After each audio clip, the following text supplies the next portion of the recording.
Hello there, fellow folks. Welcome back to the channel, and welcome back for the What If series. And for today's video, I'll be talking about an unheard event would occur near the end of the 1970s. In this What If timeline, where 3 rock bands, 2 from the UK and 1 from Australia, we will see 3 mega bands dominate the stage as the likes of Cold Chisel, Wings, and Queen, as would be called Rock the Nation 79. Yes, where did the idea came from? Well, the idea came from when I was figuring out some ideas, and then all of a sudden, I was like, you know what? Let's bring some ideas together. And one of the ideas of a concept is a show would have 2 rock bands, and then all of a sudden just transform into 3. And then all thanks to Cold Chisel and Wings. Because the reason was, so with the Cold Chisel part is, I think it was inspired by the Night at the Opera tour, because they opened up for Queen back in 1976, but it was only performed in Adelaide. However, with the Wings part, I think it was inspired by the Man on the Run documentary. And I was like, oh my gosh, I think we should have put it into 3 into 2. Well, sorry, from 2 to 3 bands. And then with Rock the Nation, I think it was like, randomly I put it in together. Enough of dilly-dally, let's dive into. And by the way, the Rock the Nation show is never occurred back in 1979. So, like I said, this is a what-if story, and this is all fan-made by me and written by me. So let's dive into it, and let's do it. In August of 1979, a group of promoters began working on an ambitious idea to bring Australia a one-day mega concert that could rival anything happening in the US and Europe. And they called it Rock the Nation 79. The concept was simply but risky: 1 stage, 3 acts in 1 single night, and can prove that Australia could host world-class rock events at stadium scale. At the time, the ideal seemed almost impossible, but the momentum started to build when Cold Chisel were approached after finishing up their Set Fire to the Town tour in October of that year, and beginning early work on their upcoming album, and will eventually be called East. The band agreed to open the show, seeing it as a chance to perform in front of a massive national audience rather than a usual pub crowds. The promoters then pushed to find some international headliners. After a series of negotiations, they found the next band to rock the show, and that will be Wings. Wings were drawn into the project while prepping for their upcoming UK tour to promote their album Back to the Egg. Paul McCartney saw the event as a rare opportunity to rehearse a stadium-level set in front of huge crowds in Australia instead of a full-fledged tour made the logic appealing. But with this, by the way, people, that with this type of a show that they were putting on with their set, and basically wise, that this is their warm-up summary of prepping for their UK tour. And of course, originally this was supposed to be their full-fledged world tour until in 1980 something happened. I'm not going to go explain about that. And let's move on to this. Around the same time, another major breakthrough came when Queen was invited, just as they were beginning on the transition from jazz to crazy to the game. That would be towards, of course, at the time, they already started recording a few records for, as we all know today, will be The Game. And of course, at the same time, to prep for their crazy tour later of that year. So after releasing A Crazy Little Thing Called Love, at first, Queen's management hesitated due to the distance and production demands. But once that Queen found out that Wings were going to be involved in this project, the ideal of sharing a bill with Paul McCartney helped tipping the decision in favor of accepting the offer. and they did accept the offer.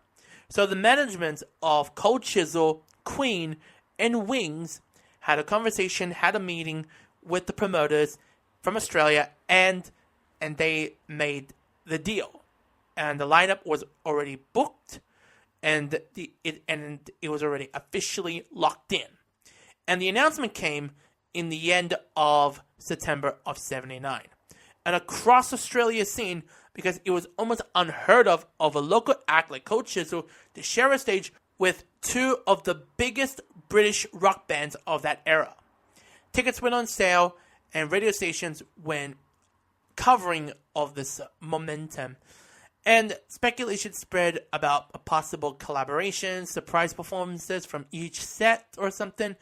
And then it would lead to weeks of leading up to the event. And of course, tickets went on sale in somewhere October 1st, I would say. Yeah, because I think the event will be like the end of October. And of course, it's a full-fledged, a tiny short tour. Go to 5 locations only, one night only. So leading up to the shows, each band prepped separately. Like, give an example. Cold Chisel redefined their material so tightly. Wings rehearsed, expanded their arrangements from their previous tour over the world, included material from Back to the Egg, as a test run from a full arena production setup. And Queen worked initially on their side, evolutionize the live show on their setting, sharpening the theatrical elements that would later redefined that will be later used on the Crazy Tour performances in the UK. As October approaches, the international crew began arriving to Australia. Staging equipment filled warehouses near the venue.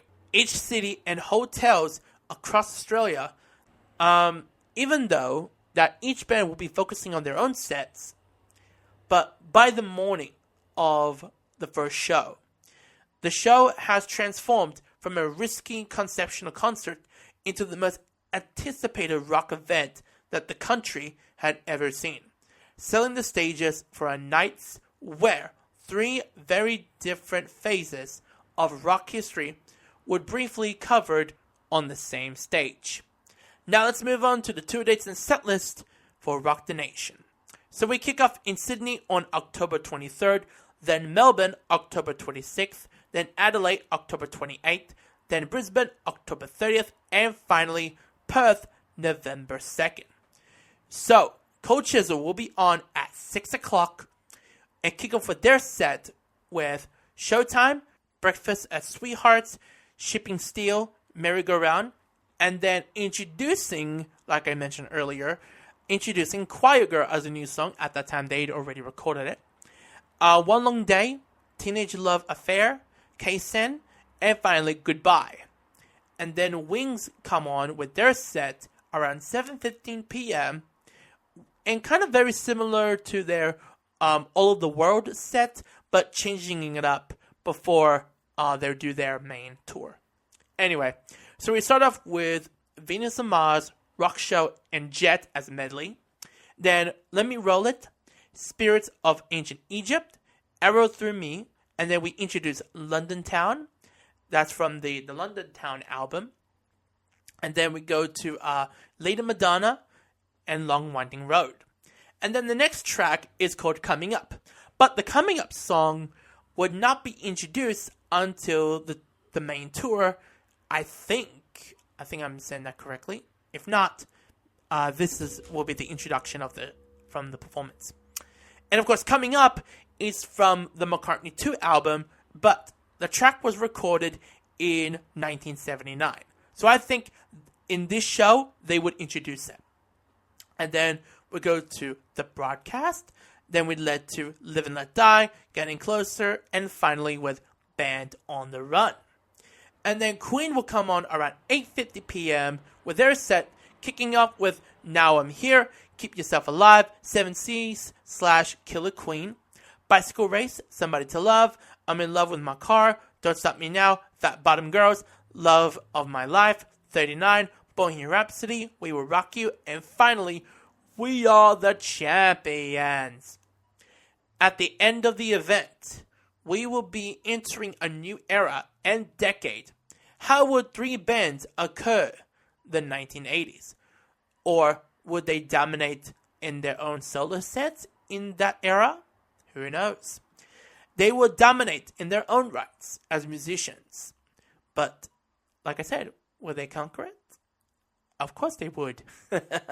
So, that is all for the What If series. Hope you all enjoy. Comment, like, and subscribe. If y'all haven't subscribed to me yet, please do so. You will miss out any content I'll be putting out.